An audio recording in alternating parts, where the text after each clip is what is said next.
Welcome to Nug Talk with Generation New Breed Genetics. And the Wolf. Today we got another special day here. We're going to dive in a little deep on our Nug Talk host here, the Wolf of Wall Street, or Stone Street. Listen to me. I'm high. Sorry. I'm about to get higher. But yeah, we're going to hear my friend's story here. Yeah, man. So the way I came up with that name, so Stone Street Canna, right? And I got a big German Shepherd, and I used to joke that Rocky was the Wolf of Stone Street, and then one day I was like, I need a new IG name, so I was like, that's the fucking one, Yeah. None. It fits perfect. I think it's a great name. So today we're gonna talk, Nug Talk. We're gonna get a little bit into the Nug and your life story with the Nug and how it's affected your life. Where'd you first begin, or first interacted with the Nug, and how Stone Street Canna came to be. Yeah, so first time smoking was probably, I want to say, like late freshman year, maybe even like that summer or something, out of an apple with my buddy Eddie. No last names. Let's go, Eddie. And what? So Eddie propositioned you. He came up to you, or dude, you want to smoke? I'm like, sure. And was this at the school, or was it like? Nah, dude. We were over at like his mom's like apartment complex or whatever. They had a jacuzzi down there. Oh, okay. Like smoke some fucking weed in the corner. And go sit in the jacuzzi. Smoking the bushes and shit. Yeah, Oh yeah. And by chance, do you know what strain it was, or what you guys were smoking back in the day? Nah, I mean, I didn't really know any of the strains until like a few years later. First one I remembered was there's like green crack, fire, and then like diesel and fire.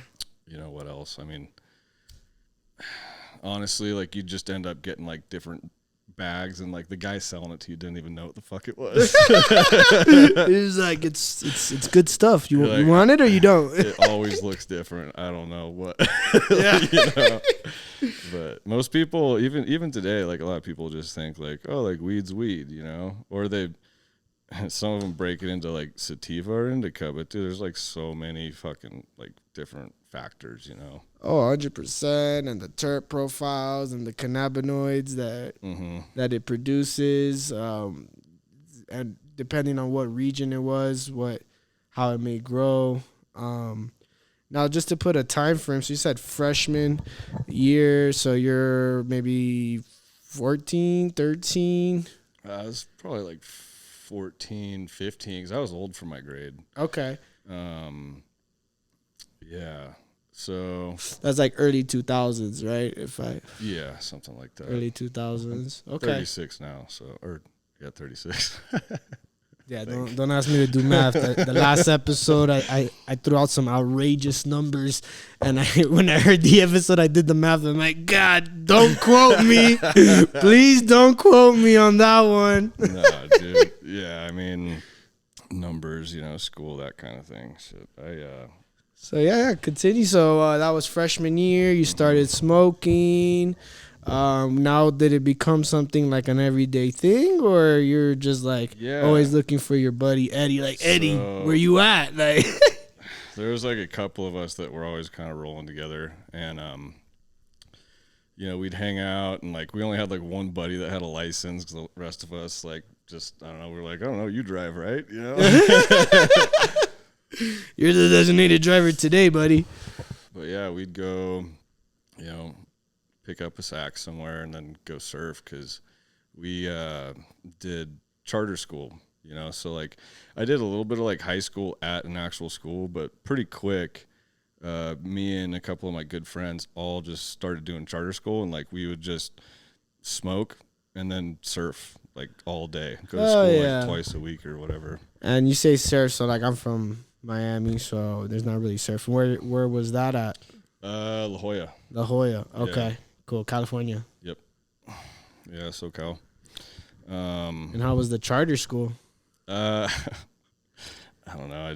handed shit in sometimes, you know. sometimes I show up. Sometimes I don't do assignments. I don't really Charter know. wasn't enough, so I took my GED. Oh, so you left the charter school, and how many days was the charter school? Like regular school, 5 days out of the week, or? No, you'd take your homework home. You'd go to school like once or twice a week. And that was too much, huh? Yeah.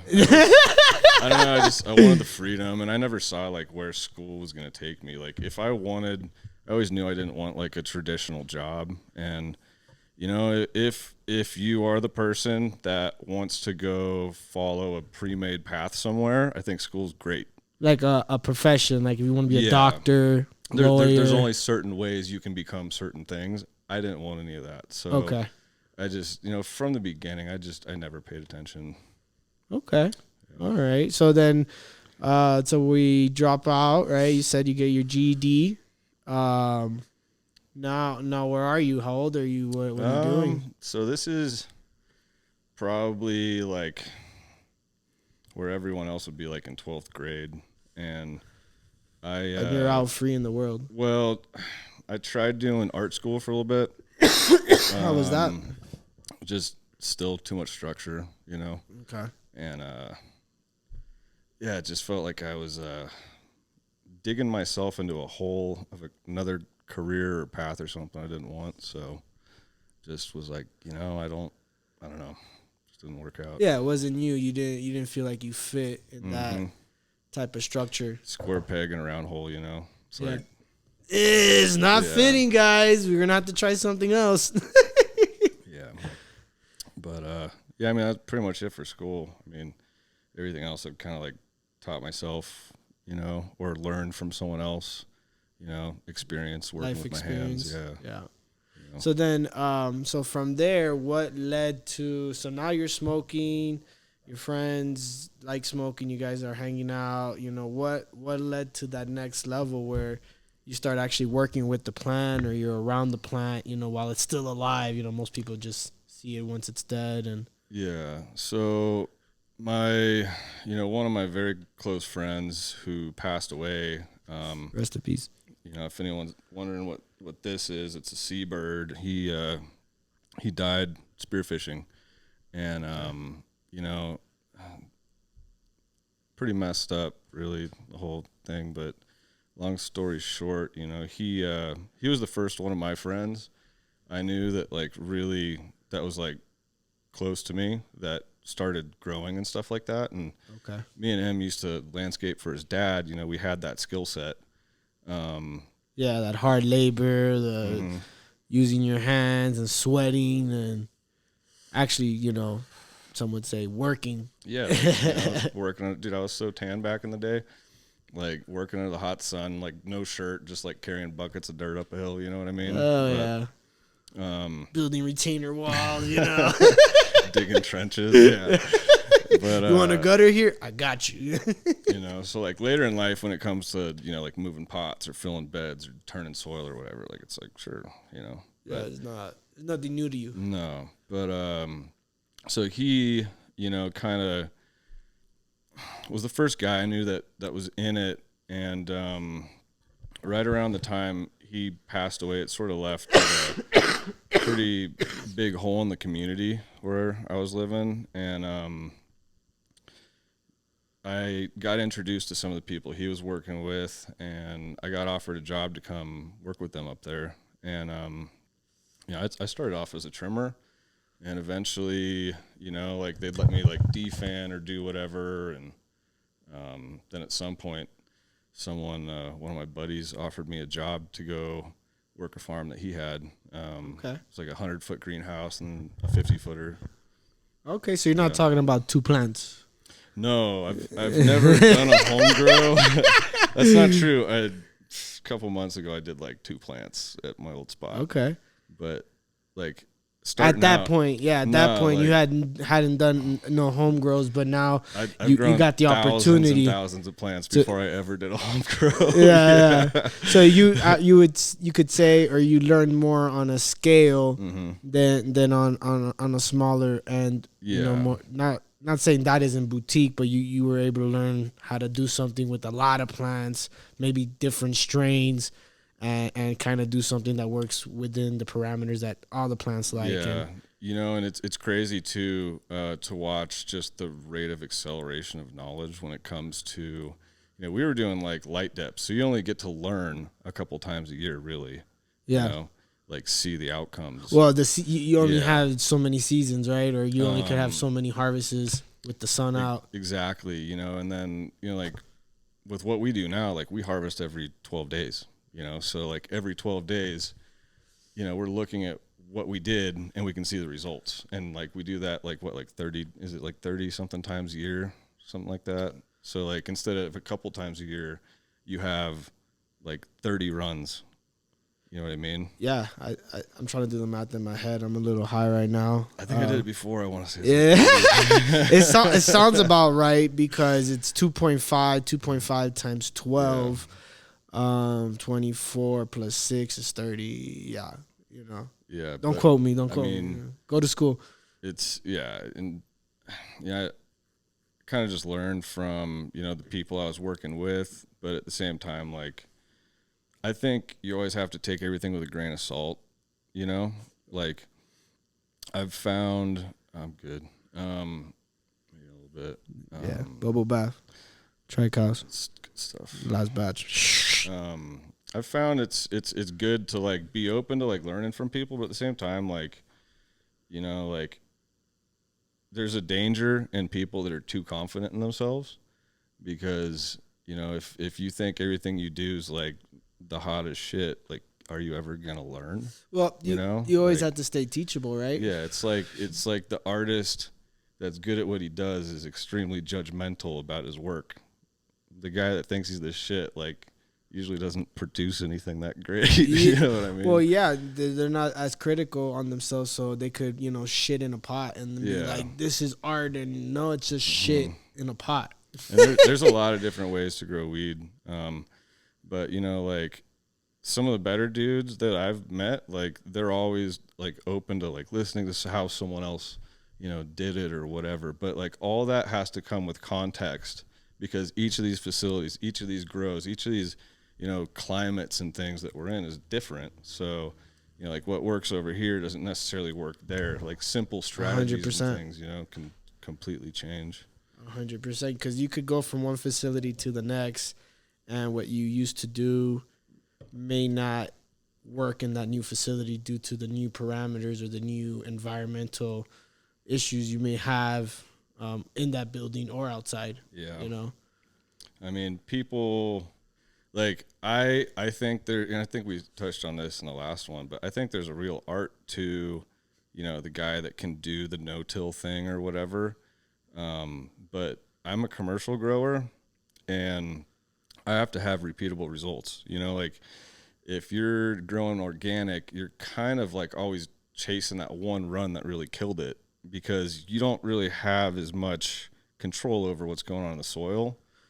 Or you have to be really dialed in. You have to have, tested that soil and composted and know exactly what went in there and know the bioactivity in that soil to know, how to properly manage what you're feeding the plant if you need to feed the plant anything. Yeah. But it's definitely harder, and on commercial. But I feel like there's a place for everything. Yeah, I'd say it's more of an art form, and like growing indoor, commercial growing, and running salts and stuff like that's more of a science. Yeah, and I think in terms of like we work with super tight margins, like, and we can't like miss a harvest, or have it not deliver. So yeah, if you're looking for like repeatable processes that will give you the same results again and again, the best way to do that is like, what's your EC? What's your pH? Yeah, what's all these other little 100%. parameters, and like just tie them in. And, like it's really difficult to do that with like live inputs, Oh, that are variables that change on a daily basis. Now going back, so when you were doing these light depths or you got this opportunity here, what were you running at the moment, and also looking back at it, do you see yourself like I could have done a lot better. I should have done this. I should have done that. You know. Yeah, well, there's that, and then there's also like we didn't know that hop laden existed. You know, fuck that shit. Fuck it. Like, you heard it here first. Fuck hop laden. Like a couple years ago, someone started talking about it. I'm like, just because you just discovered it doesn't mean this shit hasn't been here for fucking ever. Yeah, 100%. It's been in hops. Again, do not quote me. It's been in hops since I think the 60s, and they say that hops and cannabis were the last relative plant before they branched out and evolved into other shit. So if it was affecting hops since then, and they found out about it then you know, how long has it also been an issue for cannabis? You know? Yeah, I mean, because like looking back, like, you know, these days, if you know how to identify that, like you're like, oh, okay, like I know what that is. Like, it's in a an dud. instant, you know what I mean? But, you know, going back, I'm like, did we have hop or did we just not know what the fuck we were doing? Right? Or you're like, why are we not hitting? And the whole time it was a genetic issue. Yeah. Or a hop laden issue. I mean, we had good genetics. You know, we were running, you know, like Sunset Sherbert and Gelato and fucking fire. And what time was this? Around like maybe early 2010, 12. Long enough ago to talk about it. Yeah, this was like 2017, I think. Okay, so not too far back. Okay. Yeah, I mean, dude, like I've had like a real crash course, and I've just been gung ho about doing it the whole time. You know. Okay. Yeah. So then, and I just want to have like a timeline of your life and stuff. Yeah. So. So you went from like school to no school. So during that gap, like, so I mean, you know, I grew up snowboarding and stuff. Okay, I know that they don't. Yeah, so let's elaborate. So like my dad, right? He's like a big wave surfer, and you know, like he used to spend time on the mountains. And as soon as snowboards came out, he was like, "Why am I skiing? I can be surfing." You know what I mean? And so like he got a board, and then they didn't make boards for kids until like I think I bought the first Burton kids board. It was a 111 Air, I want to say. Okay. And I was like, I think 5 or 6. Maybe it was like right when I turned 6 or something. That was young. But you know, so I've been, and then ended up like competing and stuff. My brother started competing, and so like all three of us would go around and do contests and nationals and stuff like that. Oh yeah. But when Nate died, I was working like an office job, and I hate those. Yeah, dude, it was like soul crushing. Like, no offense to anybody that does it and it pays the bills. We're not taking nothing from you. You gotta do. You gotta do. Yeah, exactly. You know? I know for myself. I did an office job too, and that was like the worst mental fucking torture I've ever like looking in a cubicle, screaming like people telling me I'm too loud and that I gotta talk quieter. I'm like, I'm in my cubicle, in the fucking room. It's bad. It's bad. But just like in terms of like, you know, like you go to work so that you can pay for the gas it takes to go to work so that you can go home and pay for the apartment that you barely spend any time in, you know? Because you got to go to work. Yeah, and then you're sitting in traffic in San Diego just like, fuck. Yeah, no, I've never been, but I've seen pictures where it's like, that's like the highways are like 6-car lanes and it's bumper to bumper for 20 miles. In rush hour, it would take me like 45 minutes to go like 2 exits, you know? So you get off and you're like, yeah, I'm off. And then you're like, stop light, a light. I've always driven stick. Like every car I've ever owned is stick. So I'm just sitting in traffic working the clutch. Yeah. Well, at least you're not getting bored, right? Yeah, I mean, you know, fucking clutch foot's pretty strong. Oh man. But yeah, so after the after he passed, you know, like I had one of those like life is too short moments. Oh, for sure. And you know, the relationship I was in wasn't working out, and I was just really unhappy. So I ended up leaving and going to Mammoth Lakes, and that's that's where I like grew up snowboarding a lot. Like we used to be up there all the time, and I used to ride like 100 days a year, and that's pretty cool. And so when I was older, and I was like in this like kind of like lost mode or whatever, I went and moved up there, and then a little bit later I came back down. I moved back up there for a while. I was like, I just need to be away, like it was a very rough time because I lived in my truck. Humbling.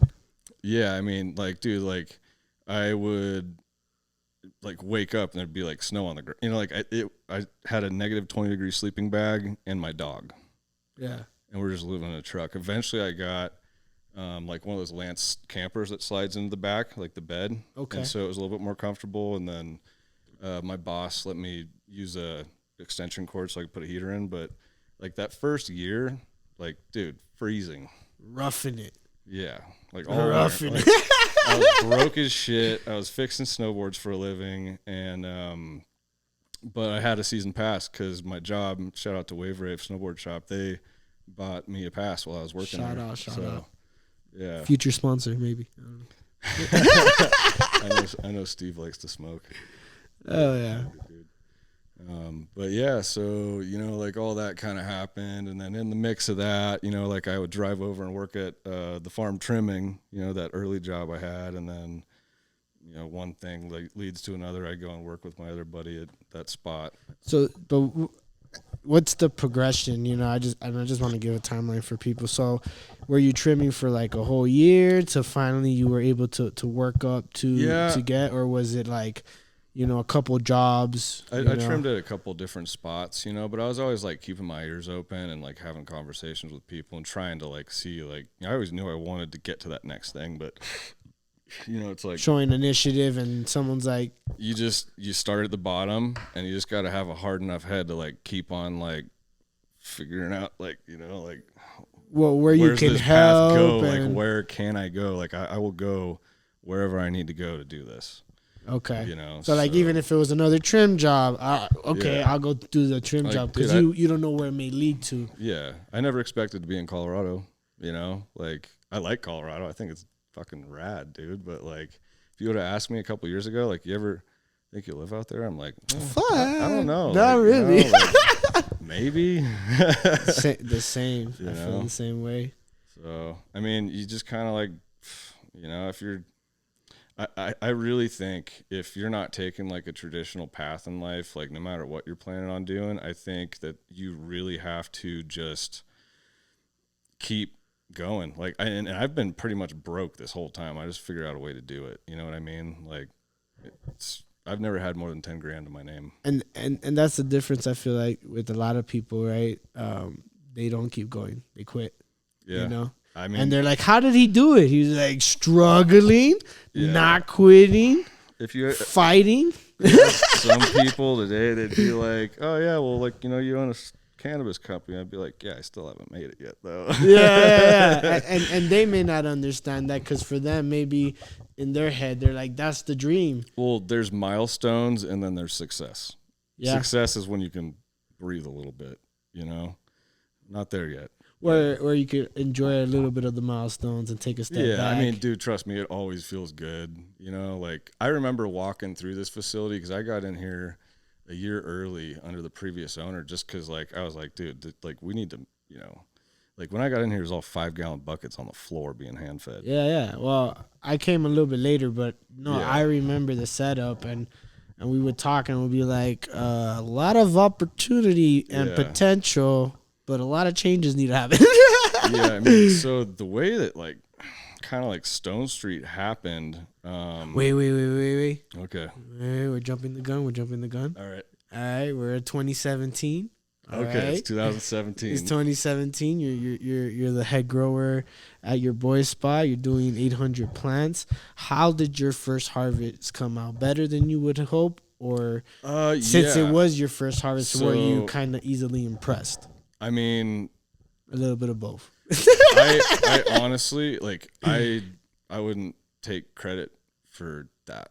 Okay. Because, you know, like I was in the learning stages. Like, And what type of style were you growing in as well? Were you doing the no-till organic, or were you on like, you know, beds, cocoa beds with so synorganic or synthetics or salts or so when I got there, there's a 100-foot greenhouse and a 50-footer, and okay, so you're talking about two greenhouses that you're kind of yeah, responsible for. and one of them had beds, and the other one had fabric pots, and we eventually built beds for it. Okay. But we would, you know, like go get your amendments, get your soil, mix everything, you know, put it all in there, and we would kind of do like a mix of we would do teas, and we'd do a I like teas. I used to use. so I believe it was like we'd go heavy 16, then water, then a tea. Okay. And if we did a tea, you know, like if they're like a little bit earlier on or whatever, we'd fucking spray them down too. Defoliers and yeah, stuff. you know, just grab the hose and just plant I can't remember what tea company I used to use. It's a green bag. They're the ones that do Silver Bullet. I think we used to Key to Life. Yeah, shout out to Key to Life. I fuck with your teas. Also, Organics Elevation, I believe.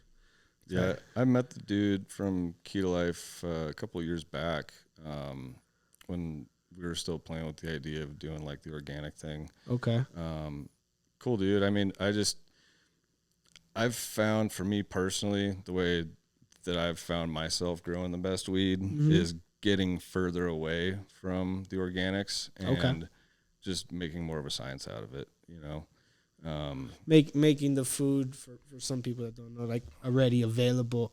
Instead of feeding microbes or organics that you know, reproduce, they will turn into nutrients. Exactly, You're or make it available for the plant to uptake. It's like, yeah, it's already bioavailable or whatever, and you just give it to the plant at the right dose. So you're kind of skipping a step. Yeah. You know, you're not leaving it up to if the microbes are not feeling like working that day, or the medium is a little bit hot. The more living things there are involved in a process, the more room there is for something to go wrong. Yeah, for sure. They're all variables. So, I mean, yeah, no, they do great products. I've used their products in the past.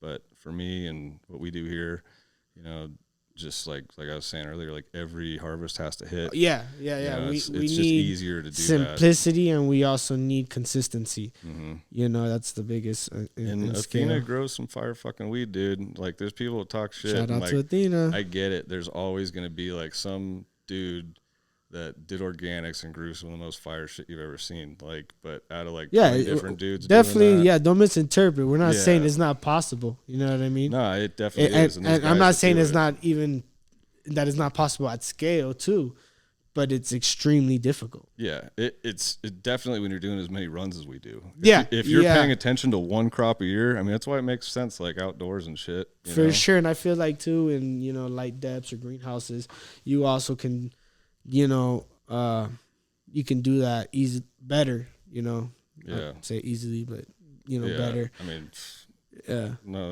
and also I feel like with the sun too, it's giving it the maximum output that the plant could uptake. So if there is a lot of stuff in the soil, it could uptake that and not really, get burnt or go crazy. We're indoor. We're trying to control as much as we possibly can. So we're taking cloudy days out of the variable. We're taking rainy days out of the variable. We're taking like all that. So. And I mean, feeding multiple times a day, like we're not at the point where we have enough money to buy all the little controllers and things that go on all the pots, or like, the sensors. Yeah. Like the EC temperature / pH sensors that go into the pots and stuff. But, like we basically found a baseline, right? Like we feed everything pretty much 2 EC and flour, a couple of hits a day with the feed. But,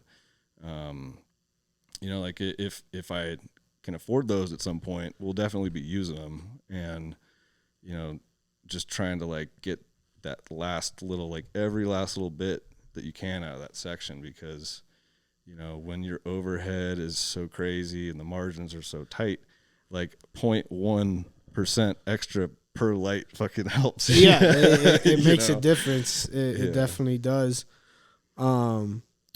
And then also too, you could always, if you don't have those sensors, there's always a way to, if you see something's funky, you could check runoff, or you can reset the EC or the pot to what you need it to be. That's the nice thing too about salts. Like, you can just, like, let's say, because it doesn't hold on to anything. So, like, if your pot's messed up, like, you can basically flush it through until, like, because your substrate EC, right, can be, like, super high, but you have your feed set to, like, for us, like 2. So if our substrate EC is, like, super high or something, you can just feed it until it starts flushing it out. And flush and run it all the way to like, back to 2. A different level, yeah. Maybe not even all the way down to that, but just, closer. You get what I mean, for sure.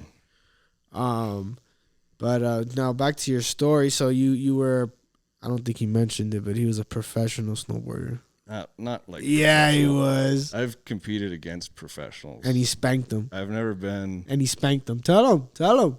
Say some names. Name drop. I'm not name that. Drop these fuckers. Be like, yo, remember that year when I spanked you off that board that I found in the street? It didn't even fit me, and I spanked you that competition. Nah, there's no board found in the street. He doesn't want to name drop. That's gonna be behind the scenes. I'll name drop for him. I'm having a little list. Like, I don't know who these names are, but it's not a sequential order of who got beat first. I mean, the guys I grew up riding with are pretty big names these days. A couple of them. We all grew up on the Mammoth snowboard team back then, and a couple of them have been in some movies and things like that. But we, like. We were doing that when we were younger, and my parents ended up in, like, a 15-year divorce. Oof. And so, it's kind of a blessing in disguise because, like, if I was going to be an athlete, the reality of the fact is you have to be the best of the best of the athletes. And, like, I'm humble enough to say, like, I'm not Shaun White, Like, people hate on him. I can name a bunch of other riders too, like the Jackson brothers. Like, they fucking rip. And like the Jackson brothers. Yeah, the Jackson brothers. They kill it. Like, there's people that, like, I don't know. Like, those guys are, like, meant to be doing what they're doing. Yeah. And, like, I was good, but you didn't feel like you were at that level. You were good. You can compete, but you're not. We used to be like this, but, like, dude, I saw them getting ahead, and I was like, man, like, that's something else, Yeah. I'm good. I can keep up with 99% of the people alive, but. Well, you ended. That wasn't your passion, right? Yeah, I just I loved it. I hated listening to my coach. Like, I didn't have, I really like just kind of doing my own thing. And it's been really hard for me to, like, even though I have kind of a competitive personality, it's really hard for me to do the things that will help you out in a competition, And, but, like, looking back, I think it's probably for the better because, like I was saying, if you're an athlete, you got to be the top.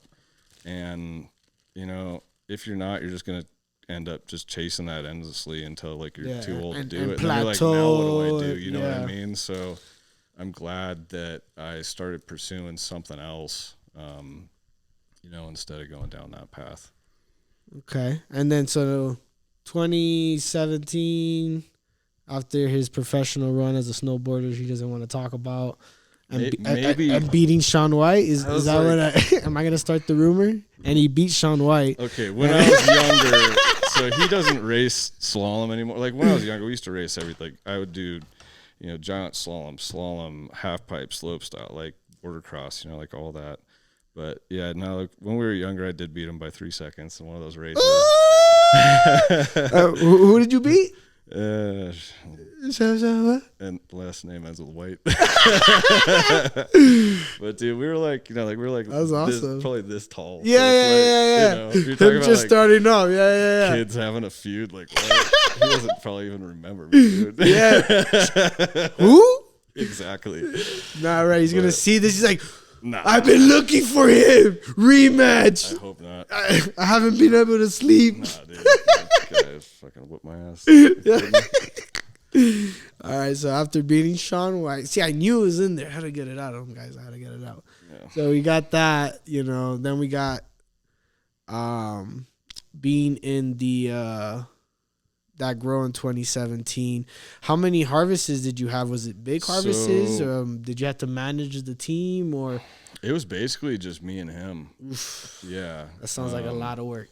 Yeah. So, and like, honestly, like he got me going, but after a little bit, it was just like me and my dog out there on that farm. And like, I would just be like, I need a de-leaf. So I would just de-leaf, a whole 100-foot section. And then like, I'd be like, all right, now I'll do the next one. And that is like a whole day's work as a 100-foot section, or you're talking about couple days with the work? Just depends on like how much leaves, crazy you get about it too, like details and stuff. Like how much time do you have to kill? Like I'm out there on a farm in the middle of nowhere, Okay. So you might put 10 hours. Yeah, it'd take me like 2 days or 3 days to defan the whole farm just by myself. Both greenhouses or just the one? Yeah, both of them. Both. Okay. But I I'd be like cracking tecates and listening to music and stuff. So getting my tan on. It wasn't too bad. But yeah, I did that for like a couple of years. I want to say like 2 years maybe. And like one of those harvests, some messed up shit happened. We lost it, not because of us, because of someone else. But fuck that guy. I wish you the best, but fuck you. Last I heard, he's in prison. So. And that's what happens. Karma's a bitch. Maybe he got out. I don't know. Who knows? I don't care. Again, we wish you the best. We wish you the best. But yeah, I mean, so like that whole thing was more of a learning experience than anything. And after that kind of happened, I tried putting together a grow on a reservation, and out in San Diego, met with the chief, and tried like pulling together some funds, and like we had the whole thing planned out, but like by the time we were getting ready to pull the trigger, like no one really felt comfortable, because it was like, well, these guys could just take this from us at any time, and you couldn't do nothing, or murk you and leave you out there. I mean, who's gonna? They went to the reservation. Who? We never seen nobody here. And our internal police will investigate for you. Totally. Our internal police know where he is. But so didn't do that. But some of the people that I met through that process were invested in this grow here before I even knew it existed, and they needed a grower, but they didn't need me for a little while, and my grandfather had died, so I went to go spend some time with my grandmother up in Washington, and like lived with her, kind of kept her comfort for a couple months before coming out here to do this. But and that was what, 2019? Yeah, something like that. Okay, 2019. And I love Washington, man. Like it's such a beautiful area. I hear the weather is kind of gloomy and people get that depression shit. If you like to surf though, and you're willing to put up with cold water, like is beautiful, dude. Like I would just fucking murder it. Like no one out there like really. There's like maybe 2 guys that he's like, it's too cold. You're like, it's perfect. I'm jumping in. Like there'd be people out, but it's just like none of them knew how to surf. So there'd be like good waves, and you're just like, I'm taking all of these. Just clean out, But yeah, I mean, I'd be out there. It'd be like snowing, and I'd be like getting waves and stuff. It was fun. But yeah, like if I ever get a chance, I'd really like to go back there and kind of explore more and stuff, and maybe even see like the Canadian side of that, the other side of that strait there and stuff, because that whole area, like on the U.S. side, is pretty beautiful. I'd imagine it just keeps going, Yeah, it just even gets nicer and nicer. For sure. But yeah, so did that, and then like I was saying, I ran into this guy in the process of trying to raise money for the reservation, and he's one of my dad's old business partners, and so he's like, hey, I need some growers, and I was like, all right, cool. So I came out here, I want to say like November of 2019, something like that. And I called up my buddy Vinny.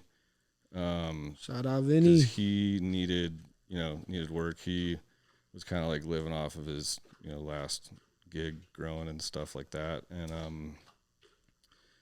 was like, hey, like, got a job if you're interested in it. So eventually he came out and worked with me. And so you were here first for like what, like yeah, a couple months, or like I had called him ahead of time, and then I was here. And then once I was here, I was like, all right, like it's on, like, come out. We're going to do this. Yeah. Okay. And like some go-getters, like. Yeah, I mean, what else, like you go where the opportunity is, or you don't go anywhere at all, in the sense where I feel like some people, they hear the opportunity and they're like, I don't know. I got to leave my friends.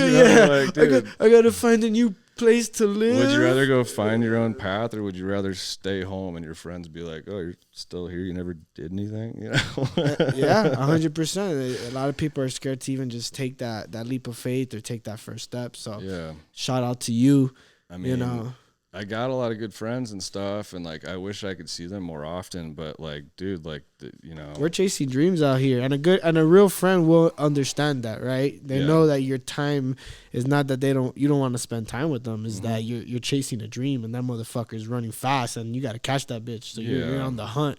I mean, while everyone else is sitting in a classroom somewhere, I'm like trying to figure out like what's my next, and where am I going, and where's the opportunity? It's it's really the only thing that you can do is kind of keep your ears open and sort of like just keep chasing the thing until it starts happening. 100%.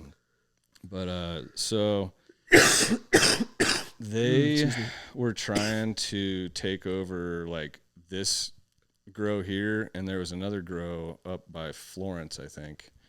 And I ended up working for the company that owned this before.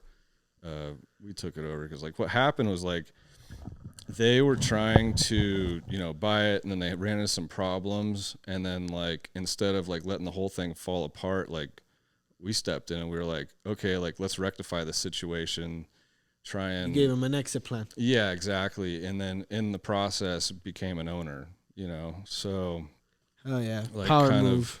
Big boss shit. It's just like, like I've already put so much effort into this thing. Like, what can we do to make it work? And luckily, like, dude, shout out to my dad, because like he's been a businessman his whole life, so he's like, oh, well, we can fix this. I'm like, cool, I'll do the labor. Yeah. Yeah. So he saw, as a businessman, he saw the opportunity, and you knew, what you're capable of and what you could do to turn this around. And yeah, and he's seen some of the other stuff I've done in the past, and and he saw what we did with this place, because like I said, we had it for a year before like all that started happening, and so and I'm sure you guys made a lot of improvements. Dude, and so between then and now, I think they were doing like 15 pounds a month. How many are we doing now? Like 70, 75? Yeah. On a good month. So 60 to 75. In the same square footage. Yeah, nothing has changed. Yeah, it's just like what? But SOPs and growing styles. Yeah, pretty much. I mean, so it's just wild, like what actually giving a shit about what you're doing can accomplish. 100%. 100%. Like, why are you gonna do this if you're not gonna do it all the way? No, for sure. Yeah. And also too, it's like, even if you're working at McDonald's, it kind of gets me pissed. Like I see people even at McDonald's and stuff, and they're like giving you attitude for the job and stuff. It's like you got hired, you got this job. At least show up and do a good job while you're looking for another job. Mm-hmm. If you don't like the job, but show up and do the work. Be happy that you have a job and show that you care. I mean, dude, I'm not gonna say I don't complain. You've heard it. Oh, 100%. We're all human, and sometimes things get repetitive, and we're like, I feel like I'm on a hamster wheel. Yeah, like especially, I mean, at least we're at a point where we're starting to pay off old bills and stuff like that. You know what I mean? Like, we aren't quite turning like a real profit yet, but at least we're able to take care of ourselves and pay things back, so that at some point, we will be ahead of the curve. So like I see it, but it's very frustrating. You know, like I haven't been paid in 2 years. I've been waxing snowboards and doing whatever else I could, you know, to make money and stuff. And, you know, hard to wax snowboards in the summer. But you figure it out, you know. So, yeah. But back to. So you get the facility. Your dad sees the business. Yeah, and he talked with the shareholders, in the old business, and sort of like figured out a way to pull in some money for, you know, the new one. Like, okay, well, we'll rectify this. We'll, you know, pay these debts, pay those debts in order to take this license or whatever. And, you know, that's where Stone Street started, you know, basically right there. And so at that point, once you obtain, you know, ownership, that's where the name changes, and yeah. now this new vision of yours forms, which is Stone Street Canna. Yeah, I gotta actually say, like, my dad was like, we were trying to think of names. He's like, how about Stone Street Canna? I'm like, yeah. Shout out to Mark, bro. That guy doesn't get enough credit, bro. Yeah, he's a good dude, man. Really good dude. Yeah, so it was really funny. Like, it got going pretty quick, and, you know, luckily I did have a little bit of that background, like doing graphic design and stuff, because, like, I had to make all of our logos and stickers and everything, you know, like what started off as like, you know, like this one, like I remember the first pop-up we did, and I still have the first paycheck too. We sold our first pounds to Big Med, and I have the check, a photocopy of the check on the wall. It's funny because Travis is the one that actually like sold it or like bought it from us because he was working there at the time. He works here now, but it's crazy how it goes full circle. They wanted us to do a pop up, and I was like, I need to come up with a logo. I need to make stickers. I need to have something. God. And so like, in 24 hours, for this pop up, I want to say, I think it was like a day, 2 days, something like, it was like not much time, but I was like, all right, I'm going to make a logo. It's going to be whatever. And then I'm going to make these stickers. We're going to pass them around. So like, this is our first sticker, and it's just like on some like Avery label paper. Hey, you know, like that's a classic right there. That's antique. And then that evolved into, you know, like this one, which is a little bit more refined, and then, you know, these guys right here. And then I like these, real cool. Yeah, die cuts, look at that sign. Yeah, you know, I mean, and too, like, if same with like I do all the photography. Like I'm not a photographer. I just was like, you learn how to do these things because you have to learn how to do these things. I was just gonna say that. No one taught me to be a mechanic or weld either. I needed to, like, you know, like, I feel like, you know, sometimes yourself. The best teacher is the teacher of necessity. Yeah. You know, like when you need something and you don't have any other means, it's you either figure it the fuck out, yeah, or you don't, and you're crying like a bitch. You know, I wanted a bumper for my truck, and I was like, I can't afford one, and no one makes the one I want, so I went and built my own. Yeah. You're like, you know what, this kind of fits here, and I know how to weld. And I was a lot better at the end of that project than I was at the beginning, you know, because, I mean, I don't even know how many pounds of wire I went through building that thing. But I bet. It was a lot. And also, too, you know, I just want to let people know, you know, as an owner, like you said, you had to do many different things, you know, from designing logos to being the face and going to the event, from everything, you know, and then also too now acquiring a new business, you know, now running it, you know. Yeah, crash course. I mean, yeah. I've never run a business before, you know. I mean, dude, it's crazy, but I will never get over just how insane the amount of paperwork and just like the number of fees you got to pay. Like, you got insurance, you got the state like hitting you with all these fees for licenses, for your badge, for, you know, both facility licenses. Now for if you want reduced testing, they're like, oh, you know how you were like saving money? Well, now you're going to give us $4,000 per license. Yeah. It's like, cool. Nice. Now I gotta figure that in my budget of not making it or barely making it. Like when you get started, you're like, yeah, we can afford that. And a couple months down the road, you're like, we can't afford any of this shit. Whose idea was to accept this? Yeah, you go from bright-eyed to reality pretty quick. But I mean, dude, I wouldn't have it anyway. It's been, and luckily too, like we have a really good crew. Like I got you, I got Travis, and I got your cousin Chris Trickhouse, and even like Zach, who used to work here. It was pretty awesome having him part of the crew. Shout out to Zach. He still out there making some fire rosin. So yes, sir. No matter where he goes, he's pumping and dumping. Yeah, but you can't you can't hire anyone and hope that they have the right passion and knowledge. You just have to find the right people. Like if you're not that guy, you're not that guy. Like you can't just assume to be that guy. It's like everyone has a tool set, and like you don't want to use the wrong size socket or you're gonna round the freaking head off that bolt. It's 100%. Just it's the same thing with everything. Like you want to put the right people in the right spot so that not only do they feel like they're doing what they want to be doing because it's what they actually have a passion for, but they're the right guy because they also know how to do it because they have that passion. They've been doing it for a while, and their head's in it. Yeah, they had that experience. They have that willing to, like we were talking about earlier, that willing to learn. Every day is a learning opportunity.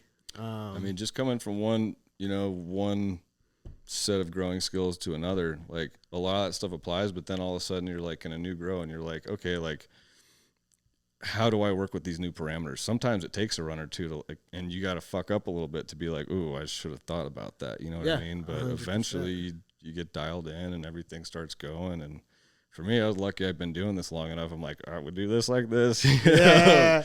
But now you guys, you're running with it. And I love that. Appreciate it. So I appreciate you and the opportunity.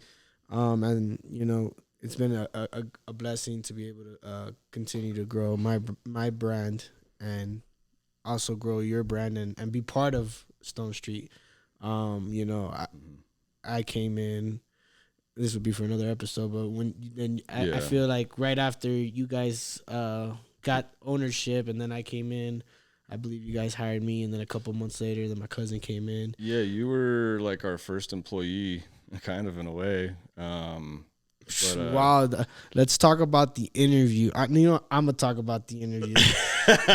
Listen to this, guys. So I'm like, he shows up with a shirt. Don't jump ahead of the gun. So I'm like, I take it back. My grandma died, so I quit Progressive. I had a soul crushing job. I was like, I can't do this shit no more, and I felt like my grandma was always someone that's like, chase your dreams and don't have, it's like, I'm Cuban, no tiene pena, like don't have any shame and just keep fucking doing what you gotta do. And so I was like, I'm gonna get a job full-time cannabis, because like I was in and out of cannabis. I was working in the cannabis industry, but I was also working my Progressive job. That was like the breadwinning job. And I saw a friend of mine, I believe it was Cold Heart. He was like, hey, anyone who has a badge looking for a job? I'm like, I need a job. And he goes, hit up these people. So I hit them up. They're like, yo, interview later today. To Cold Heart Botanical, by the way. Yeah. If he hadn't reposted that, I don't think Brennan would be sitting here. I wouldn't have, because I would have never seen it. So shout out. So I replied to them, and they're like, interview later today. And thank God I was already in the street. You know what I mean? Because I was doing it already, like dropping off resumes. And they're like, interview. And I'm like, all right, I'm going to this facility. I got my suit on. I print my resume. And they're like, you know where Fuzzy's Tacos at? I'm like, yeah. They're like, meet you there. So I'm there. I pull up. Again, I'm in my suit and tie. And I'm like, dog, where are these people? These people coming out the car. It looks like they had alcohol or drinking in their hand or about to drink and shit. Fucking all happy. I think we were like smoking. Yeah. They're like, Brendan? And I'm like, yeah. You're like, yeah. Where are the people we're supposed to meet? Let's get some tacos. Yeah. So we go inside, And we get tacos and I think like margaritas and shit. Sat so and had a couple margaritas. So we're there drinking, talking about growing, and like I think we hit it off like right off riff. I'm asking like what lights you have, what genetics. Just thought it was so funny, man, because you're like in a shirt and tie, and I'm just like covered in dirt. Yeah, for sure, bro. We were like transplanting or something. Yeah, exactly. I remember. I think Gabby was in like overalls and shit. It was hilarious. Yeah, pretty classic. Yeah, it's hilarious. And then again, I was in town, so I'm with my kids, my wife. And they're like, you know what? Let's just go to the grow. And I'm like, my wife and kids are like, yeah, you got 10 minutes, right? I'm like, all right. So I jump in their car. They just can't come inside. Yeah. So I jump in their car. I tell my girl, I'm like, I guess go somewhere with the kids. Ends up being like an hour and some change. We were walking the facility. We're like, oh, we could change this. And he's like, yeah. I already thought of that and this, and we could do this. And if we move this, and I'm like, is that fucking Blue Dream? He's like, Peach Dream, good eye. And I'm like, oh shit. So it was all the old genetics. That we have. But it was funny. I walk in, I'm like, is that Blue Dream? And I feel like Blue Dream has such a distinct like growing. So I was just like, that must be Blue Dream. He's like, Peach Dream, pretty close. You got a good eye. That's one of those ones I like. I love it, but at the same time, like it got so overblown that like I feel like that's everybody's first tree. Like it doesn't die. Yeah, it's gonna produce no matter what. Yeah, no matter what, and you're gonna pull weight. It's just the high is not, and the terps or whatever. You know what I mean? I don't. But it's a good one, you know. And if you could get something with that vigor and cross it with maybe today's Skittles, something, some Sherb or whatever the fuck, cross Sherb it Dream, with something that needs a helping hand. Yeah. Yeah, man, that was a pretty funny sit down. Yeah. I was a little shocked, and I'm like, and again too, I got hired right there, so it's like, asked for the job, I had 3 hours to go to the interview, went to the interview, got the job like 30 minutes, first margarita in, got the job. Yeah. And then we're like, all right, let's go see what we're going to be doing tomorrow. Yeah, you know? For sure. And then the next day it was like, we're going to have you trimming, but we need to do transplant and we need to do this. We need to feed. So I'm like, well, whatever we need to fucking do, like, let's go. Let's fucking do it. It was still hand feeding back then too. Yeah. So like we'd spend half the day just running hose back and forth. Half the day. It was like one person the whole day. Because they would have to have those 2 tanks up top filled to then drop it into the 45-gallon to then fill a 45-gallon, 2 45-gallons per section, and we still had the same amount of sections. So it was like 20 tanks. Yeah. So that's one person all day just fixing, mixing, and then feeding. Mixing 45-gallon like trash can on wheels with a hose and a pump in it. Yep. You know, I'm good. But yeah, it was some banana jersey. Shout out to my boy Stefan who got me the cut, and Trike House. Yeah. Fire badge. So Trike House, Chris, he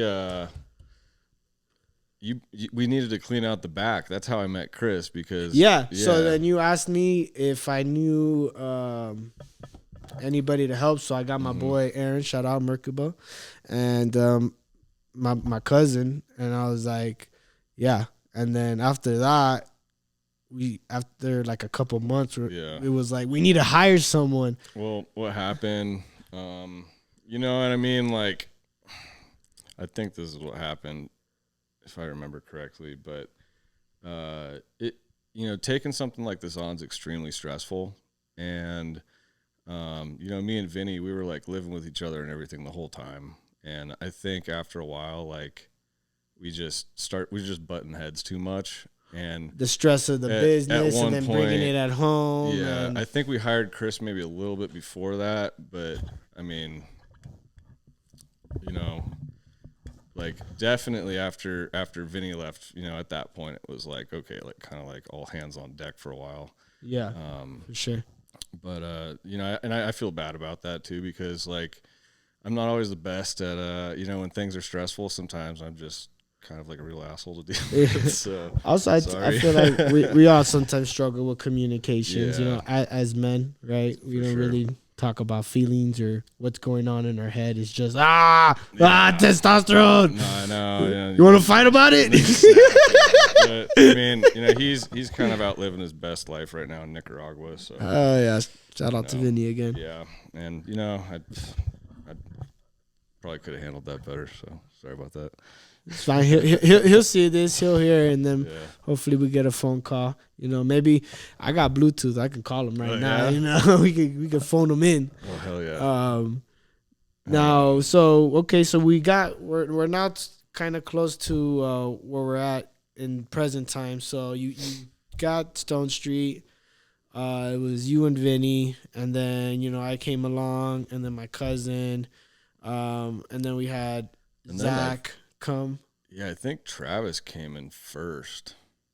Before did Travis come here before Zach? Or after? I think it was Zach. Okay. And then after Zach, Travis came in. Yeah. A little bit later. I could be wrong though. I don't quote me. You know, it's funny too because I remember, you know, like there's this one moment when like Travis came by to drop a bunch of shit off, and like all of us were sitting there bullshitting, and then he like left, and he's like, "Yeah, I'll be working here with you guys one of these days." And then he's like, "Why did I say that?"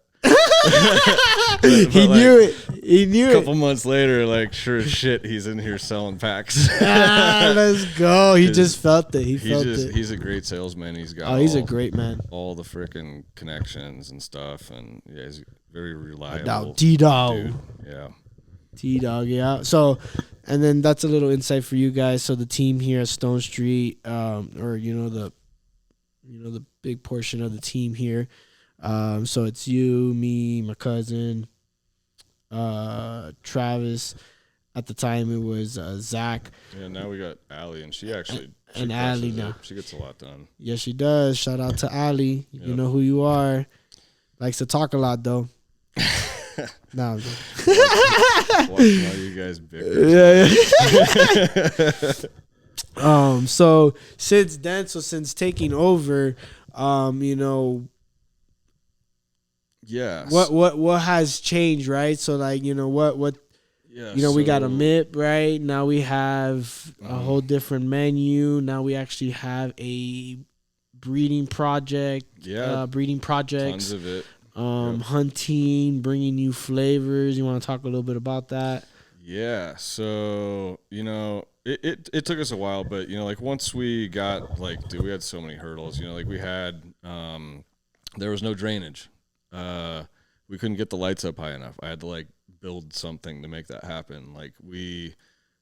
And luckily, Chris, he's a very knowledgeable, handy dude like myself, in terms of using tools and stuff. And so you guys are for sure. I'll say I'm an architect. I'll draw you plans. Yeah. These motherfuckers are here welding and hammering. He's got the shit. Numbers, But I mean, if you need someone to slap something together that works, what do you need it to do? Yeah. All right, I got you. So, I mean, did the drainage. Next was irrigation. He handled most of that himself. We basically were just he you want to make some extra money? Park. Here you go. Yeah, he knocked it out the park. And if you guys need irrigation and at a reasonable price, he was able to be competitive and put in a great system that. To this day, we're about 2 years deep. Yeah, and it's set up in a way where if we want to buy all those sensors, all we have to do is plug them in. Exactly. So it's still, you can still upgrade it, and it's made right the first time. Mm-hmm. Yeah, I mean that was the whole thing. You have to build with anticipation of continuing to build. Yep. Unless you have big money and you can just. Destroy everything that you wasted money on and then rebuild it brand new. We couldn't afford to do a tear out and rebuild. and be out of business because while you're tearing everything out, ain't nothing growing. So no, and it's no one that we're working with has much money. Yeah, yeah, we're just piecing this together. Yeah, but so once all that got going, it's opened up a lot of time, because we're not stuck watering and stuff, we got now one extra body Yeah, so that's fluid, and now we could focus more on the plants in terms of, we check the batch tanks. CO2 was a big thing too. Yep. Getting that in here That is massive. that and for other people who may are doing commercial or at the house, what would you say CO2 has done for you? Like, does that make a difference with the plants, or? Oh, dude, like it just overall health and everything.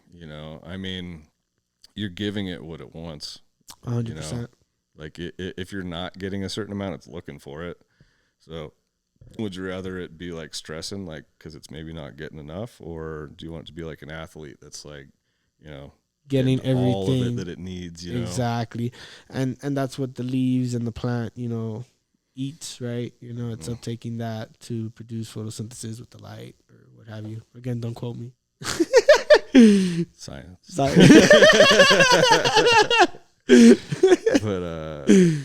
so we definitely, would you say you definitely see an increase in quality and production, or just quality, or I think quality production? comes down to genetics. I think the rest of it comes down to the grower controlling the environment. So with a better genetic, a grower can push it more, and get more, exotic traits or what have you. Like, we saw both, because like we saw the way that things came out before we switched and after. Yeah. And honestly, I think the bud looks as good as it ever has.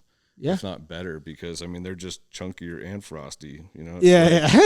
That the frosty and the taste and the flavor never changed, but now it did help production or the weights. We're getting thicker buds. They're eating better. If we hadn't made that switch when we did, I don't know if we'd still be in business. Probably not. Like that's how like how big that was. But yeah, now that we've got a little bit extra room to play around with stuff, like we've been pheno hunting a bunch. Super excited about that. Yeah, you got your Dirty Merlot, and there's some other stuff in there. I'm really excited about the there's this one, I think, the papaya. Yeah, Deuce de Papaya. Mm-hmm. Shout out to Harry Palms. He at an event, he gave me a CPAC. Oh yeah. Yeah, it smells good. Maybe you should roll this up. Super chunky buds. Candy here too. So we popped the whole pack, and we're definitely down to like two possible keepers. This just smells good. Oh man, I know, right?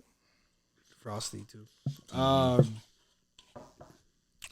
Yeah, definitely down to keepers. So we're definitely, we like to run things at least 2 or 3 times before putting into production, and not only running it 2 or 3 times, testing it, but then also running it in production in the same sort of like time, veg time, everything as your production plants. Exactly. Yeah. Just to see if it fits with production until we could get maybe a higher plant count and we can veg longer.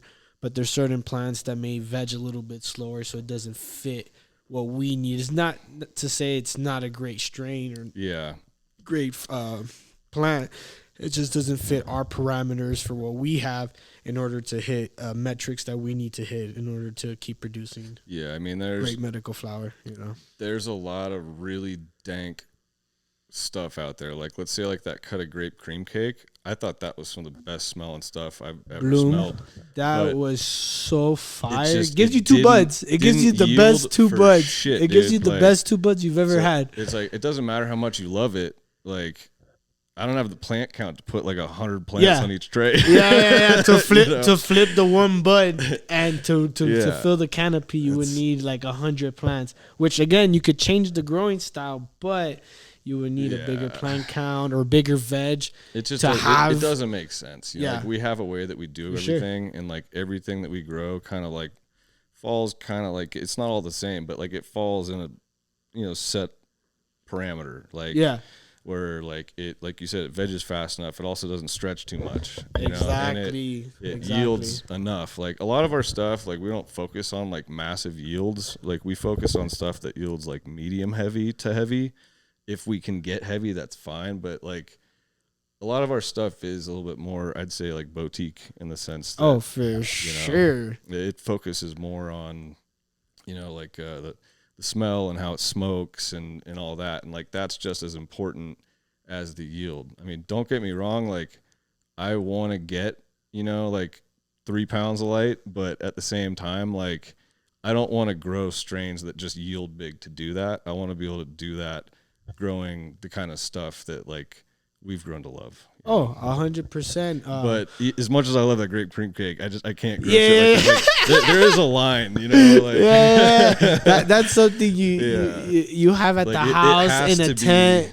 Just so that way you could, smoke it and just have it around, or you feminize it to itself, and maybe one day you go ahead and you try to hunt something with better yields. But it doesn't fit our parameters. No. And with that, being limited with plants, being limited with space, and having to hit, again, certain metrics to just keep ourselves in business, it's not feasible. Yeah, I mean, I'm really curious too. So, like, if I had the ability to like do a home grow and like have it right, like I'd probably grow some weird shit. I wouldn't have a problem growing that, and also like I'd probably grow like you said some freak show. Or something. I was gonna say you said that the other day. I'm like, that shit's ugly as fuck. But I've never seen it, and like I would love to see it grown in the style that we grow our stuff, and just see how it comes out. How it came out. Like. I mean, who knows? Maybe it's got some crazy terp profile that you just never. And that's part of the passion, right? Is being curious, always, looking for innovation or something new or something different. It's the best part about a pheno hunt is like when you start going in, you start getting the smells. Yeah. Oh yeah. What's this? Some of them surprise you. Like that papaya, dude. It did not have a lot of nose. Like when it was at first, growing, and then like we dried it and cured it out, and now it's like super strong. And it's frosty, so like also too when we get to our second, third run, we could also test wash it and see what it does for that as well. And then now you got this great smelling flower, and now it's in a concentrated form. I mean, if it does well enough. Problem right now is like you can't make money off of wholesaling freaking grams of rosin for $15.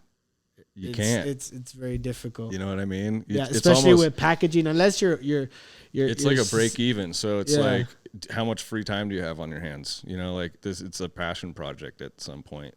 So. And we still do it. Yeah, we do. Occasionally we're like, let's just wash that. You know what I mean? And we'll do it. And we'll do a small drop.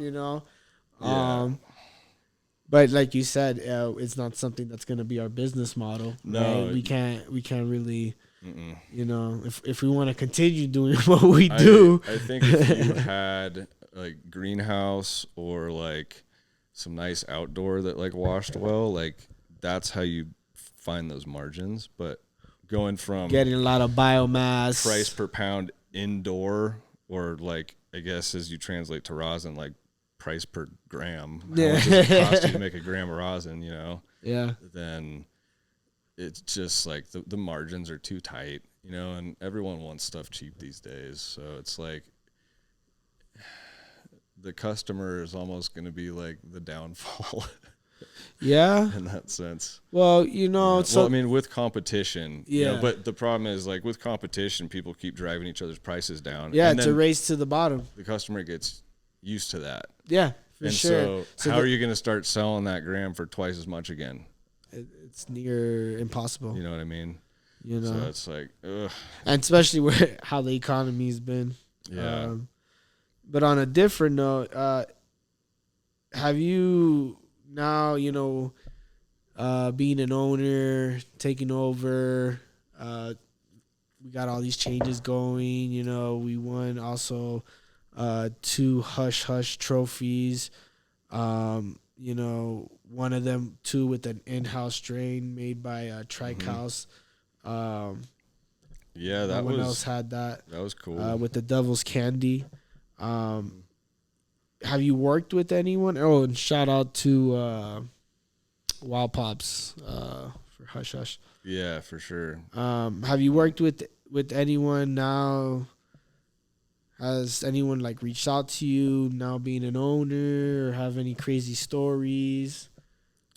Oh, so crazy stories. So, I mean, this one's pretty wild, but so there was this like post on like a Jungle Boys post, right? They were like joking about Tiger King or something. I guess he was looking for a strain. And I was like, shout out Tiger King. So I just put like a comment in like, yeah, I'll make you a strain, whatever. And they hit me up, and I ended up having like a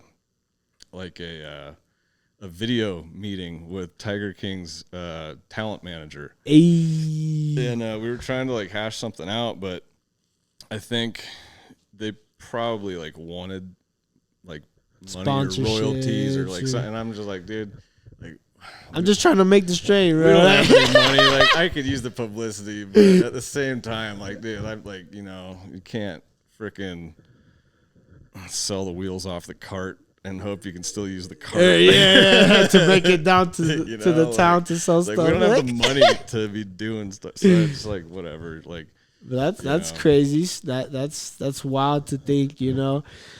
And that's another thing that I like about. There's things I like and don't like about social media, but how sometimes people are accessible, right? And you could just reach out and you're there talking to Tiger King's agent or what have you. JP Barnett, I think, is the dude. Yeah.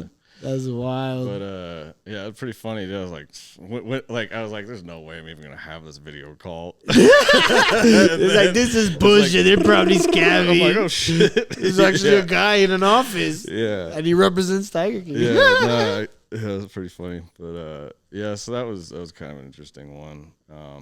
I've definitely met some interesting characters, some of whom we'll be bringing on. You know, there's a lot of guys in this industry that have like some pretty cool stories and stuff, and it's just been cool, like, you know, networking and things like that, you know. And connecting with people, you know, over the plant, right? You can, it's crazy. You can go almost like anywhere and you meet people, and then you guys find the connection. You may not even speak the same language, but over the plant you guys find a connection, or you meet someone and talk to them. And it's cool too to, you know, just see how other owners and stuff like run their particular facility, you know, like, and just seeing like the different structures. Like, people do this so many different ways. 100%. So it's been cool meeting like a whole slew of different people, and, you know, like, this guy does it like this guy does it like, you know. And I mean, everyone has something that works for them. I really like what we have here, because, like, not only, you know, like, I think it's important to represent the growers and the other people that work with you, you know. So like, a lot of other companies, like, you have to like sign an NDA or something right here. Yeah. Like here I was like, look, you have a brand, like, I want to help you build that. Like, help me make Stone Street better, and the bigger Stone Street gets, the bigger your brand will get too. 100%. You know, so teamwork makes the dream work. You know, I can't stress that enough. Yeah, like our new jar labels for Dispos, it's basically this, but it has like each of our little individual logos on the side, just because it's Shout like, out. Yeah, dude, that's the team. You know, like that. I might be an owner, but like, I didn't do all of it. You know. Yeah. So you got to give credit where credit's due.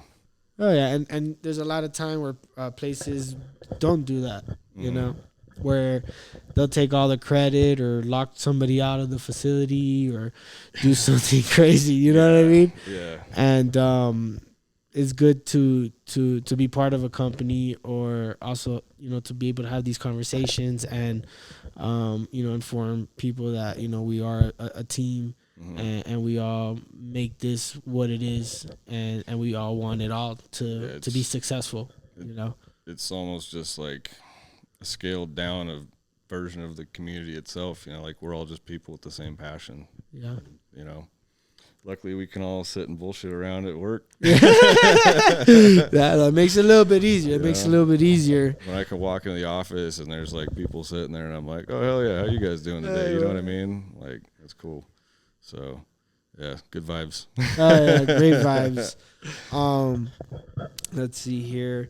So I'm a little bit high and dehydrated, and I ran out of water, as you can tell. And then also too, we got Hash Bash later today. Shout out, Turp Pusher and Pack Talk. I mean, not by the time this airs, but yeah. Just know it was recorded same day. Yeah. What I was like, what is your favorite strain to smoke, right? And not only what is your favorite strain to smoke, but what is your favorite strain to grow? To grow. I mean, I really love stuff like that Golden Glove or the Devil's Candy. I love those like super fruity, really frosty, kind of like golf ball sized nug type strains. Okay.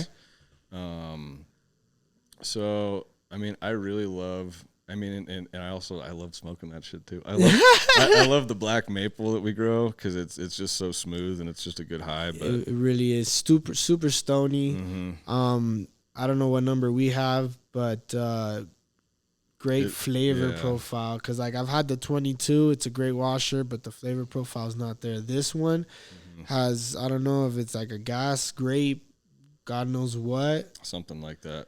But and it's heady. Like you smoke it and you're like, all right, I'm chilling, and then your eyes are heavy, and then you're falling asleep, and then you're like, what the fuck did I just do to myself? Like I had shit to do today. No, it's definitely a good one for that. But you know, like I smoke a little bit like the lighter stuff. You know, like Devil's Candy, like the 9 or the number 12 Golden Goat. Like they're a little bit lighter. Golden Glove. No, not Golden Goat. Golden Glove. Okay. I love the smell of Golden Goat. I don't like smoking. Yeah, it is a classic. Shout out Right Hemisphere. They had a hand in that one. It's a good smoke. I would say I'm a little more of a heady person, so I like more of the. Yeah, those are like smooth. I like those like smooth day. Smoking strains. You know, they're both a little bit fruity. They're pretty light. You know, they have different flavor profiles, but like the Golden Glove, like, you know, I feel like it gets me a little bit more focused, you know, whereas like the Devil's Candy kind of like me a little more calm, you know. Like I can like find myself like in the zone doing something if I smoke the Golden Glove, but it could just be me too. Well, yeah, every person's different, right? It may trigger something in your head or a certain terpene or cannabinoid. Yeah, for sure. You know, me personally, I like, you know, like the chems and the sours and Tangy. I like Tangy, but not as much. I'm more of the sour, the gas, the OGs, which for me, it gets me calm and like chilling. And for other people I've smoked with, they're like, yo, my heart's coming out of my chest. I don't feel too good. I'm getting the heart palpitations. Like I can't smoke a lot of like strong sativas for that reason, because it just makes me just like go. Yeah, like, hey guys, tell my family I love them. Like, do I have heart problems? Oh, I think I'm gonna need an EKG. Feels like But for me, which again, I would say those, I don't know if I'm a spaz, and that kind of like makes the spaz calm down, so I feel calm. You know. It's interesting. I mean, I wish I knew more about just like all of it as a whole. You know, like where the flavors come from and all the different terpenes and like all the little effects that everything has, and then like every strain has a little bit of this, a little bit of that, you know what I mean? It's there is a way to quantify it, but like it requires so much science to get there. 100%. Maybe we'll get somebody that's a little bit more versed in that, and we could have a talk and get educated, and also be cool as, you know, like talk to like a cannabinoid scientist. You know what I mean? I think I follow a couple. I'll reach out. One of them is in a different state, but I'm sure we can make it. Yeah, I mean, dude, there's so I'm sure there's a lot of them that I don't follow. You know what I mean? They might follow us, and we'll find out, and they'll reach out. You know, if you want to come on, talk some science. Definitely. You know, and science is always changing again, going back. You always got to stay teachable. You know, things are always changing and there's always new science. And I think now there's a new flavonoid or like a shit terp or some shit they were talking about. And I saw that. you know, you always got to be looking to learn and also willing to learn and apply things, you know? Yeah, I mean, you know, there's so much that we don't know that, like, when you find something out, it's like it was there all along. You just, you know, you didn't know how to quantify it. You didn't, Yeah, you know what I mean? you don't know what you're looking at. Yeah, You know, but it definitely, you know, I mean, knowledge can never do anything but help, right? Yeah. So, you know, it's always. I mean, you kind of have to be a curious person in the first place, I think. But you know, like, I mean, what kind of grower like isn't curious? You know what I mean? Like, 100%. Like seed hunting and all that shit. Like, you know, it's like it's all super fascinating. And you know, if it's not fascinating, then maybe you should be doing something else. 100%, 100%. You know? So we're gonna be wrapping it up here. Is there anything to be looking out for in the future? Anything you want everybody to know? Oh, I have one more question too. After that one, I got to follow up. Or do you want the follow up first? Whatever. Follow up first. What strain are you most excited for that we're gonna be releasing in the next year or so? And just to name a couple, we got some domestic disturbance, flaming hot Cheeto. Yeah, we haven't. So flower yet. So what are you excited? What do you personally? Just because I saw how well the last Dante's Cross went, I want to see what that Chocolate Inferno does. Ooh, that's my little baby. Shout out to Buku and their seed line. Bread and butter. They had the chocolate churro that we selected. Remember the number 7 male that we're like, yo, this one smells funky. Yep. So we got that one and we crossed it with the Dante's Inferno number 6. Yeah. The Mile High Dave's Cut. The one that keeps winning awards. Yeah. That one. So that one got crossed. And I think we got 22 right now down the pipeline for a little hunt. Yeah, I'm super excited about that. Yeah, I'm gonna be taking clones pretty soon, and we're gonna be pushing that out. The flower phenos that we found out of that chocolate churro were kind of like more like Oreos leaning in the sense they were super beautiful, but like there wasn't a lot of nose to it. Yeah. But I mean, that was cherry terps on the and the Devil's Candy came out fucking crazy, and that's what were we just talking about? The Dante's Inferno. Yeah, Dante's 6 with with the Greasy Runts number 2 that I hunted with my boy Salty. Shout out to Exotic Mike as well. But yeah, those also crosses on those Devil's Candy is fucking crazy. Like it's hard to pick a winner because they all have smell. They all have fucking looks. Yeah. And some maybe don't produce, but most of them producing fucking chunkers. You know what I mean? It like a lot of it on those like came down to how well did it smoke because they were all beautiful. Exactly, and that's a huge thing, right? Picking, it's how does this smoke? Because it could look great in a pack and smell great, but then once you turn it into that medicine where you gotta smoke it and it fucking tastes like ass or doesn't get you high or does nothing for you. Yeah, for sure. I'm glad to like when we won that last event. I when I found out, I had them make an extra trophy to give to your cousin with his name on it because it was his strain. So it was only right. It's only fair, you know. So he's got one sitting on his mantle too. Hell yeah. Yeah. Super dope. But what else was So that was the follow-up question. The first question was what to be on the lookout for, anything you want to let people know. I mean, we're still kind of like in the building phase. I mean, when are you not? But like we're hoping that in the next year we'll really be turning some corners as a company. Obviously, as far as like what other people can expect to see, all the new phenos, all the new strains. Like, there's a lot of really exciting stuff. Like, I can't even remember all of it, but like I think there's going to be some really nice flower coming out of here in the next year.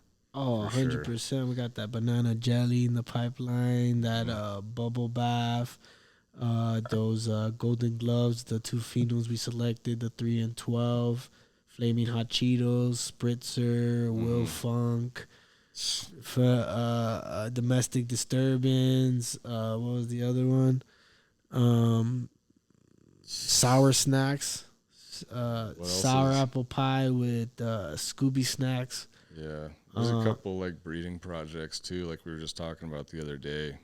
Oh, crossing a few things, yeah. Yeah, that's another thing. Be on the lookout. We're gonna do some. You might not see it for a year, but or even more. We're working on it. Well, we're putting in the time and effort. It's happening. Stuff takes so long, just from like 100% breeding to like selecting to production. You got to run it 3 times. It takes 4 months for it to get to the final stage.